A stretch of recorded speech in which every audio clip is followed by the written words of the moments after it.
مرکز اطلاعات و رسانه‌های حکومت نشستی را زیر نام بهبود کیفیت نشراتی و قانونمندسازی فعالیت رسانه‌ها برگزار کرد. این نشست مشورتی با حضور وزیران عدلیه، اطلاعات و فرهنگ، حج و اوقاف، سرپرست دادستانی کل و مسئولان دیگر نهادهای پشتیبانی، خبرنگاران برگزار شد. ظبی الله کلیم، سرپرست دادستانی کل کشور، در نشست مشورتی بهبود کیفیت نشراتی و قانونمندسازی فعالیت رسانه‌ها هشدار می‌دهد که رسانه‌ها باید در نشر خبرها متوجه حساسیت موضوعها باشند و نتایج جزایی را که تخلفات رسانه‌ای به دنبال دارد در نظر بگیرند. این در حالی است که در نشستی که روز گذشته صورت گرفت، سخنان مسئولان حکومت انتقادهای نهادهای پشتیبانی رسانه‌ها را در پی داشته و تلاش برای وضع محدودیت بر فعالیت رسانه‌ها تعبیر شده است. سلام و وقتتان بخیر. به یکی دیگر از برنامه‌های سیاسی روایت با من زهرا عزیزی خوش آمدید. مهمان من در این برنامه جناب علیم خان حلیم، آگاه سیاسی هستند. خیلی خوش آمدید آقای علیم. بخیر باشید. سلامت باشید. میخوایم سوال اول را اینگونه از شما بپرسم. محمد قاسم حلیمی وزیر ارشاد، حج و اوقاف در نشست روز گذشته گفته است که در پخش و نشر خبرها افراط و تفرید صورت نگیرد. این یعنی چه؟ بسم الله الرحمن الرحیم. عرض سلام و ادب دارم حضور شما، همکارای محترم تکنیکی و بیننده های عزیز. اگر اجازه تان باشه، ما چون مسئله بیشترم اگر بگویم مسئله آزادی بیان و افراط و تفریطی گپا هست، به عنوان یک مسلمان آغاز صحبتای ما به همین آیت قرآن کریم داشته باشم که حتی در انتخاب دین هم خدا هم میگه که من شاء فلیؤمن و من شاء فلیکفر. کسی خواست ایمان میاره به خدا و کسی خواست کافر میشه. یعنی جبری نیست، حتی خدا هم به جبر اکراه امر نکرده که حتما باید مسلمان شوید، اختیار داده ولی راه ها را باید نشان داده. باز اگرچه وعده و وعیدهای برای ایمان و برای کفر گفته که باز ان اعتدنا للظالمین النار، ما برای ظالم ها و کفار جهنم آماده ساختیم. و در کل بیان امی است که آزادی بیان باید حفظ باشه، آزادی عقیده حفظ باشه، هر کس به آزادی خودش. اما فراموش نکنیم که آزادی هم به معنای دریدن مرزهای عقیدتی، توهین و مقدسات، حد که حرمت افراد و فاش نمودن اسرار، پخش و نشر گپای جعلی و فریبنده و در این زمان توطئه، ایجاد توطئه بر ضد شخصیت ها به این مفهوم نباشه. با در نظر داشت همین نزاکت ها و متوجه بودن به همین محدودیت ها، آزادی بیان چیزی است که حتی ما به عنوان مسلمان در آزادی دین حتی معتقد هستیم و هیچ کس ما نمیتونیم یک هندو را، یک کافر را، یک مشرک را، یک مسیحی و یک بودایی و بتپرست ما به زور شمشیر و به جبر و اکراه بگوییم که تو مسلمان شو. چرا؟ سبیلی که اعتقادات و باورهای از او و بیان واقعیت هایی که در زندگی هست را ما جلوش بگیریم. یک چیز دیگر هم فراموش نکنیم، به عنوان مسلمان امروز بعضی استبداد و ظلم و جنایتی که از آدرس دین هم صورت میگیره به نام دین و اسلام، این مطلق در مغایرت با ارزش های قرار داره که او ارزش های دینی و پذیرفته شده ما هستند. به گونه مثال، ما هم عوام، ما هم خبرنگارای ما، هم هر کسی به نحوی که بخواه از آزادیش استفاده بکنه اضافه روی میکنه و هم مسئولین ما با کمال تاسف به کرات شاهد ازی بودیم که مانع بیان واقعیت ها بودن و جلوی پخش و نشر واقعیت ها را گرفتن و کوشش کردن که صداهایی که باید بلند شوه را خفک بسازن و به گوش کس نرسه. اگر یک مثال بتیم از صدر اسلام که حضرت عمر در یکی از روزها میخواست بیانیه خود ایراد بکنه و برای مردم گفت که مردم شما بشنوید و اطاعت بکنه، یک نفر دست بلند کرد گفت که ما نه میشنویم و نه هم از شما اطاعت میکنیم. گفت چرا؟ گفت به خاطر ازی که شما مرتکب یک خیانت شده و کسایی که خیانت بکنن را ما نه گپشان میشنویم و نه از اونا اطاعت میکنیم. گفت چه شده؟ گفت در فلان غزوه که ما و شما بودیم، غنیمتی را که گرفتیم او پارچه یا متکه بود که به کلگی ما یکسان توزیع شد. او تکه به حد خرد بود که با ما هم یک لباس جور چیز نشد، یک جور لباس از او جور نشد. شما که از ما که تنومندتر هم هسته، هیکل و وجودتان هم بزرگتر است، چطور به شما جور شد؟ بازو گفت که بچهش صدا کرد، عبدالله را گفت شما جواب ازی آدم بدید. بازو استاد شد گفت که همون پارچه که به ما حق ما هم رسیده بود را و پدرم دادم تا اینا جور بکنن. یک جور لباس به اینا از 2 نفر ما جور شده. وقتی قناعتش فراهم شد باز گفت اینالی ما هم میشنیم و هم اطاعت میکنیم. اگر جای از مو حضرت عمر هر کس دیگه می بود، کرزی می بود، اشرف غنی می بود، دکتر عبدالله می بود، کسی دیگه می بود، یکی از رئیسای مجلسین می بود، یک آدم استاد میشد که ما میگفت نه میشنیم نه اطاعت میکنیم، چه میشد دیش؟ نفر شاید وقت به زندان میرفت به نام آره که توهین کردی، به نام از اینکه آره تحقیر کردی، در حالی که توهین تحقیر هم نبود، بیان یک واقعیت بود و مردم هم میخواست که بفهمانه که ما در برابر ظلم باید صدا بلند بکنیم. به نظر شما در وضعیت نسبتا جنگی محدود کردن رسانه ها تبعات بدی را به همراه نخواهد داشت؟ ما امیر میخواستم بیایم در لابلای صحبتایم که هر دو طرف قضیه را باید ما مد نظر بگیریم. هم کسایی که خبر نشر میکنن و هم کسایی که اطلاعات میخواین در دسترس عام قرار بدن هم امون نزاکت ها را مد نظر بگیرن و هم کسایی که بزرگ و مسئول هستند کوشش بکنن به بهانه های مختلف جلو آزادی بیان نگیرن و باعث از این نشوند که دیگه امو حق آزادی بیان سلب شد و هیچ کسی جرأت بلند کردن صدای واقعیت نداشته باشه. من امو مثال پیشتر اگه دادم در اوجه ایره اگر گفتم ما می بودیم توهین شاید فکرش میکردیم، به خاطر از اینکه در برابر امیر مسلمان ها یک آدم بخیز استاد شد بگه که نگفت میگیریم و امروز امیرای ما، بزرگای ما، کلانای ما، رهبرای ما میبینیم بدیهی است که اکثریت درآمدهایشان از راههای نامشروع و ظلم و استبداد هست. موترهای ضد گلوله که دارن، بلند منزلایی که دارن، زمینایی که دارن، سرمایه هایی که دارن، اینا تجار هم نبودن، پدرایشان هم تجار نبود. طبیعی است که از راه اختلاس ظلم آمده. اینا اگر یک آدم بخیزه در برابر همین اسناد به دست بیاره بخواه نشر بکنه که در اینجا اینی مقدار پول بیت المال حیف و میل میشه و مورد استفاده ظالمانه مسئولین قرار داره و اینا بخواهند به بهانه از اینکه والا آزادی بیان دیگه آزادی بیان نیست، توهین است، تحقیر است و امو ثبات ما را شاید صدمه برش بزنه، باید جلو از این گپا گرفته شود، محدودیت ایجاد شود. این طبیعی است که تبعات منفی خود می داشته باشه و کسی بعد از این جرأت بلند کردن صدا را نمی داشته باشه. اما بازم تاکید میکنم که رسانه ها هم متوجه باشند که آزادی بیان هم از خود محدودیت های و نزاکت های دارد. توهین به شخصیت ها آزادی بیان نیست. تعرض به ارزش های دینی آزادی بیان نیست.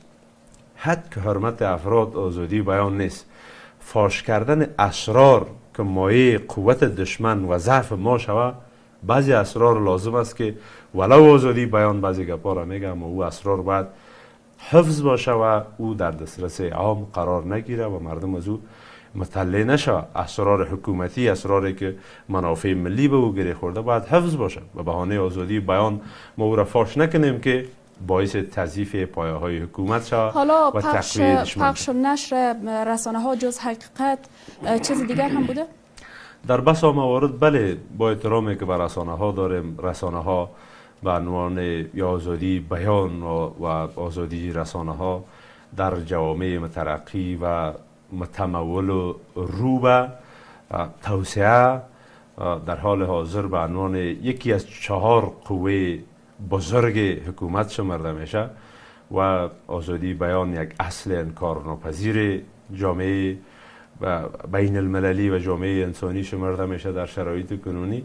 با احترامی که به اینا داریم اما متاسفانه هست یک سلسله برنامه هایی که در مغایرت با تمام ارزش هایی که بیشتر گفتم به نشر میرسن. مثلا توهین و تحقیر به شخصیت ها به عنوان آزادی بیان عملا جریان داره و تعرض به مثلا به لباس اسلامی، به حجاب اسلامی، به ریش و فش اسلامی، به عمل کرد به دین، به پایبندی به ارزش های دینی عملا جریان داره. حتی اسلام ما نه تنهایی که توهین را به خود ارزش های مقدسات دینی و دینی اسلامی ناروا میدانه، حتی به مقدسات دینی غیر اسلامی هم اسلام راهنماییش همی است که شما تعرض نکنه و توهین نکنه. به صراحت پیغمبر علیه السلام میگه که شما به دین و آیین و ارزش های دینی هیچ کسی تعرض نکنه و اونا رو دو نزنه تا نشود که اونا هم بالمقابل دین و خدا و عقیده و باور ما را دو بزنن. بنان ارزش های تمام ادیان باید حفظ باشه و چیز نشود.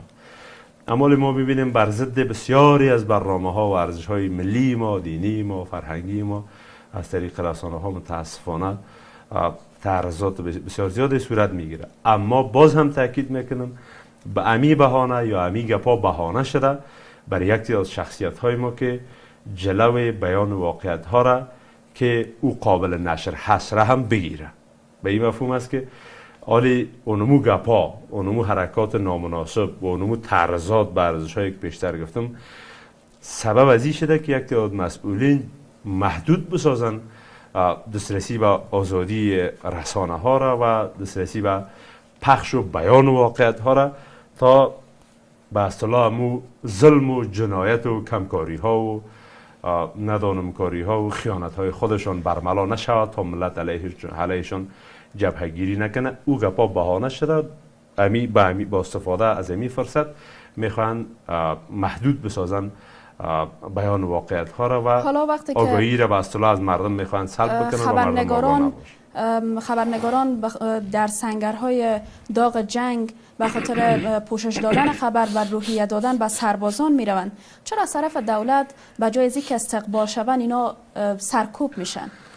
ما بازم جا داره تقدیر بکنم که اگر امی رسانه ها نبودن ملت افغانستان از بسیاری از موضوعات آگاه نمیشد و رسانه ها تلاش های شب و روزیشان، زحماتی که کشیدن، مصیبت های بسیار زیادی را متحمل شدن در خطرناکترین نقاط افغانستان. اونا با قبول خطر جانشان رفتن، گزارش تهیه کردن، اطلاعات تهیه کردن، به مردم او را به نشر رساندن و مردم را در آگاهی قرار دادن. این قابل تقدیر است و مردم افغانستان هم که امروز حداقل روی بسیاری از موضوعات موقف خود نشان میده، ایستادگی خود نشان میده و در موضوعات سیاسی، اقتصادی، نظامی و غیره امو جایگاه خود میخواهد تثبیت بکنه از برکت آزادی بیان و زحمات شب و روزی رسانه های محترم، هم از چاپی و صوتی و تصویری و گپا است. اما باز هم تاکید میکنم به گونه مثال اگر در یک ولسوالی، در یک قریه یک خطای صورت میگیره، یک اشتباه جزئی در اوج صورت میگیره، رسانه ها بدون از اینکه امو حساسیت ها را مد نظر بگیرن او را آنن به نشر میسپارن که باعث تضعیف روحیه نیروهای نظامی میشه و باعث بی‌اعتمادی ملت با دولت میشه و در این زمان باعث تقویه روحیه مخالفین میشه. این نزاکت ها باید مد نظر بگیره. ولو که آزادی بیان چیزی است که ما همگی ما معتقد هستیم و باور داریم که یکی از دستاوردهای بزرگ و اساسی و غیر قابل تحمله که مثال اینا اگر بخواین خدا ناخواسته تغییر بتن این دستاورد از ما بگیرن، برای ما غیر قابل قبول است که باید عوض شود. همین مسئله آزادی بیان است که باید حفظ باشه و ما به افتخار داریم. در این قسمت هم وقفه داریم، باز هم خدمتتون برمیگردیم. باز هم خوش آمدید. آقای علیم، وضع قانون جدید برای محدود کردن رسانه و آزادی بیان آیا زمینه‌ساز یک حکومت خودسر و بی‌پاسخ را به همراه نخواهد داشت؟ در این هیچ شکی نیست که محدود ساختن آزادی بیان و رسانه ها هم برای مردم افغانستان نگران کننده است و هم شاید برای جامعه بین المللی که آزادی بیان یک نیاز بشری تمام جوامع بشری هست و ما حق داریم که از تمام جریان ها و رخدادهای عینی و عملی و بالفعلی که صورت میگیره در مخصوصا در کشور خود ما اطلاع داشته باشیم و یقین داشته باشیم که در بسا موارد می آزادی بیان و پخش و نشر اطلاعات از طریق رسانه ها باعث جلوگیری از بسیاری از غفلت و ظلم و جنایت مسئولین میشه و اونا از ترسی که همی آزادی بیان ممکن اگر از خدا نترسن، اگر از قانون نترسن، اگر از مسئولین و عدلی و قضایی، نهادهای عدلی و قضایی حراس نداشته باشن، حداقل از امو موقف جمعی ملت در نتیجه آگاهی که از طریق رسانه ها به دست میارن از امی تشویش می داشته باشن، امی باعث میشه که از بسا خیانت ها و مصیبت هایی که در اینجا قرار است به وقوع بپیونده جلوگیری میشه و محدود ساختن از این گپ یقینا که مایه نگرانی هم برای ملت افغانستان هست و هم اما دست باز و فعالیتی که رسانه ها می داشته باشند را محدود می سازه و اینا شاید دیگه دلگرم به تهیه گزارش ها نباشند و چیزی برای نشر و پخش به ملت افغانستان نداشته باشند و فرصت جولان ظالمانه یا فساد بیشتر مسئولین را در بسا موارد هم شاید بیشتر بساز. حالا برای بیرون رفت از این مشکل چه راهکاری باید داشته باشیم؟ راهکار اساسی باور من همی است که رسانه ها در قدم اول خودشان باید امون نزاکت ها را مد نظر بگیرند که حمایت ملت را با خود داشته باشند و در صورت موجودیت حمایت ملت در کنار رسانه ها باور داریم که کسی محدود ساخته نمیتونه فعالیت های رسانه ها را و آزادی بیان جلوش گرفته نمیتونه. اما اگر نمو یک سلسله نزاکت هایی که برای مردم افغانستان و بسیار جدی است اهمیت داره را رسانه ها مد نظر نگیرن، حمایت ملت را از دست بتن، در این هیچ شکی نیست که باز با نمو طرحهای محدود کننده مسئولین هم شاید ملت یا حمایت بکنه و یا هم حداقل به توجه اما بی‌طرفی خود اختیار بکنه که باز هم مشکل است. به معنی عزیز که ما قرار به این نیست که تنها مسئله گزارش های فکر بک اقتصادی و سیاسی و نظامی و غیره چیز باشه، گزارش های یا نشرات تفریحی هم که داریم ما و نشرات سرگرم کننده هم که داریم اگر امو هم در مطابقت با امو ارزش ها و خواست های واقعی و ملی مردم افغانستان نباشه و در مغایرت با امو ارزش هایی است که مردم افغانستان به او باور دارند قرار بگیره، طبیعی است که رسانه ها باز جایگاه خود در بین مردم افغانستان از دست میتن و محدودیت ها میتونه که بالایشون تطبیق شود.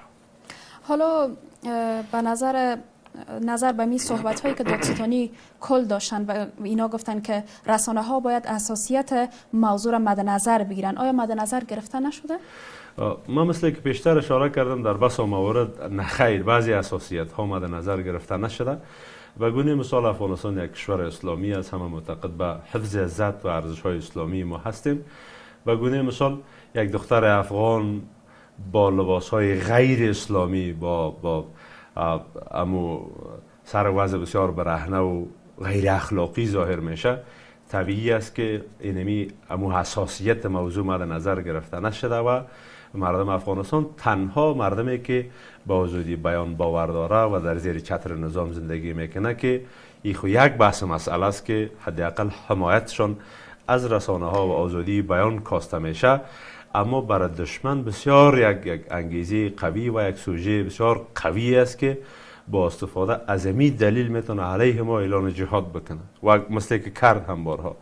طالب این مسئله را دلیل گرفت و گفت که اگر افغانستان کشور اسلامی باشه رسانش که افلام غیر اسلامی و اخلاق سوز را نشر میکنه آیا کشور اسلامی همی است؟ بنان کسایی که خالی ذهن بودن بسیار بسادگی تحت تاثیر تبلیغات قرار گرفتن و بر ضد مردم افغانستان و حکومت افغانستان سلا کشیدن، شمشیر کشیدن. اگر ما هم حساسیت ها را مد نظر بگیریم و رسانه ها واقعا هم حساسیت ها را مد نظر بگیره، آزادی بیان بازم تاکید میکنم به مفهوم از این است که لجام گسیخته هر چه در اختیار ما قرار گرفت را و هر چه دل ما خواست و ذهن ما کار کرد را نشر بکنیم. در پیشرفته ترین کشورهای دنیا، در دموکراسی ترین کشورهای دنیا هم به این ترتیب نیست که آزادی مطلق داشته باشند و هیچ قید شرطی وجود نداشته باشه. در اوج محدودیت های وجود داره، قیود وجود داره، محدودیت های به خاطر منافع ملیشون در اوج وجود داره. به گونه مثال فرانسه به عنوان یکی از کشورهای بسیار مترقی دموکراسی، مردم سالار و کسی که به آزادی بیان باور داره، به دموکراسی باور داره، اما اونمو هم از خودش یک سلسله قوانین داره. زنها را با حجاب اسلامی در اموج گشت گذار کردنی نمیمونه به خاطر از اینکه اینمی حساسیت داره در جامعه خودشان و اساسیت برانگیز است. چیزی که اساسیت برانگیز است مانش میشن تا باعث یک ارج و مرج کلان در جامعه نشه. به او خاطر ما هم به عنوان یک کشور محدودیت های خود داریم، آزادی خود داریم و این آزادی ما باید امو حدود مشخص و معرفی شده خود داشته باشه و رسانه های ما در امو چوکات فعالیت بکنن تا هم اعتماد ملت را خدشه‌دار نکنن نسبت به رسانه ها و آزادی بیان و هم بهانه بر طالب ها و مخالفین نشود تا با استفاده از این فرصت علیه ما اعلان جهاد و جنگ بکنن که در گذشته ما به صراحت شاهد ازی بودیم که چنین کاری هم صورت گرفت و ما قربانی یک سلسله برنامه های خود ما هم شدیم که حکومت ما و رسانه های ما و ملت ما امون نزاکت های حساسیت برانگیز مد نظر نگرفتند که عدم در نظر داشت نزاکت های حساسیت برانگیز جامعه خود ما باعث یک دردسر کلان به خود ما شد که دشمن بیا با انقباض زمو مسئله علیه خود ما شمشیر بکشه. آقای علیم، اگر بیایم در کل فکر بکنیم، به نظر شما طرح محدودیت رسانه ها و پروسه صلح آسیب نخواهد رساند؟ چون رسانه ها از لحظه به لحظه گفتگوهای صلح مردم را آگاه می سازند. ما فکر میکنم که مسئله رسانه ها و محدودیتی که قرار است یا گفته میشه به او حد شاید بیشتر همی انعکاس داده شده باشد. تصمیم حکومت هم به این نخواد باشه که رسانه ها را محدود بسازند، به استثنای یک سلسله مواردی که خودتان هم اشاره کرده و من هم پیشتر گفتم که حساسیت برانگیز باشه. به استثنای از او شاید اینا هم مخالفت برای آزادی بیان نخواد داشته باشند و محدود فعالیت های رسانه ها را نخواد بسازند. مسئله صلح یک بحث مجزا هست و اطلاعاتی که از جریان و گفتگوها به دست نشر سپرده شود او اطلاعاتی است که همه به او نیاز دارن، هم مسئولین و هم ملت افغانستان و هم دنیا و هم خود می طرف های مذاکره کننده شاید مخالف به این نباشند که او از طریق رسانه ها انعکاس پیدا بکنه. اما بعضی گپایی که بسیار راز می باشه و نیازی برای همگانی ساختنش نمی باشه، طبیعی است که او را خود از او امو مسئولین و نمو کسایی که زی دخل هستند معذرت میخوان، میگن که بعضی گپایی در راه هست ولی بنابر بعضی نزاکت ها ما لازم نمیبینیم که فعلا او را همگانی بسازیم و بعدا او را میخوایم در دست رسانه ها بسپاریم. کدام مشکل جدی نیست که ما بسیار نگران باشیم که امی گپ برای روند گفتگوهای صلح صدمه وارد بکنه.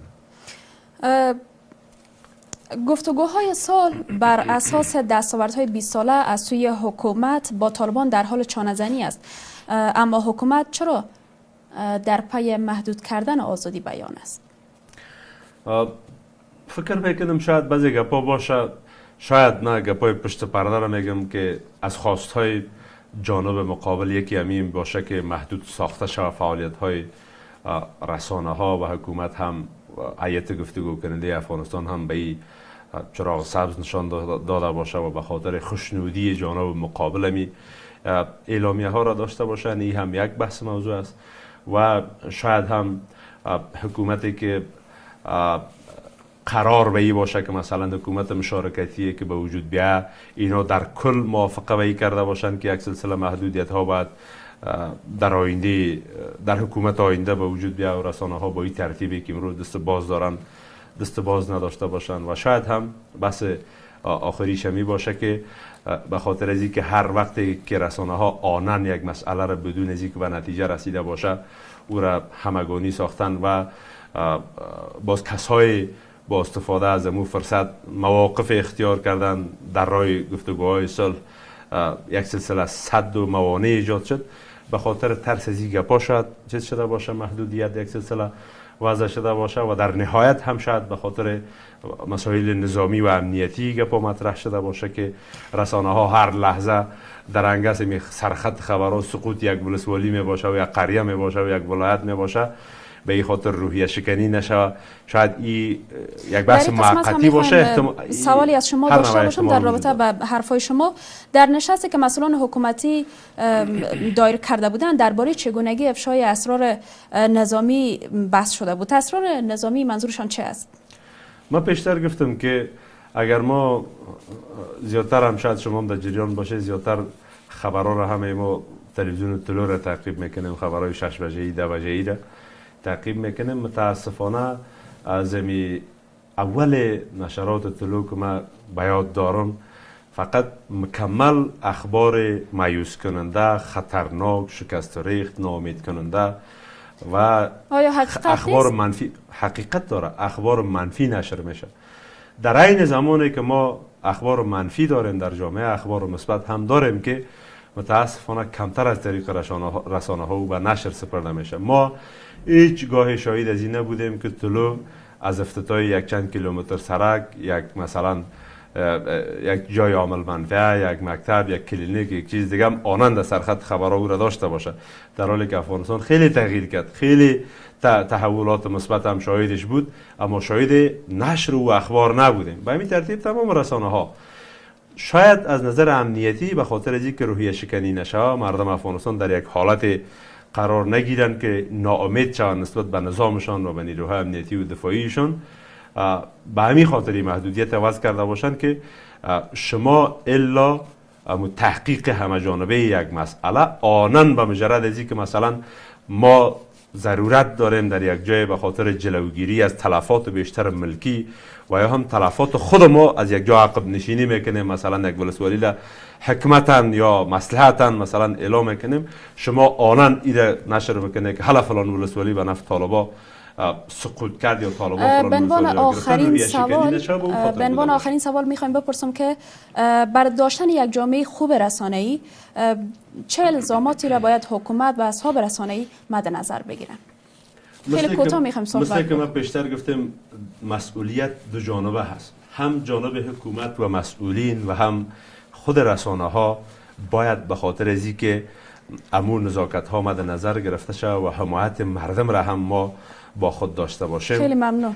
هم آزادی بیان امون محدودیت های قانونی خود مد نظر بگیره، در تعرض با تمام ارزش های دینی و اخلاقی و اجتماعی و سیاسی و نظامی ما لجام گسیخته تمام چیز به نشر نسپاره، و هم مسئولین ما ای بهانه نشوه که مانع نشر اطلاعات که او امو حقایق و رخدادهای پشت پرده را به نشر بسپاره و جلو خیانت اینا گرفته شود و به نحو ملت در آگاهی قرار بگیرن، این را محدود بسازن که محدود نسازن. اونا هم باید مسئولیت هایشان متوجه باشن و رسانه هم متوجه باشن تا همه ما با هم به نحو در ساختن یک جامعه رو به توسعه نقش خود داشته باشیم و همه ما بتانیم که کشور ما را به نحو با گذشت تعرض طرف خوبی ها و ترقی و تعالی و ثبات و امنیت و بالاخره رو به انکشاف همکاری سلامت باشین. ممنون از تشریف آوریتان آقای علیم خان علیم، آگاه سیاسی. برنامه در همینجا به پایان رسید. تشکر از توجه و همراهیتان. وقت بخیر. خدا نگهدار.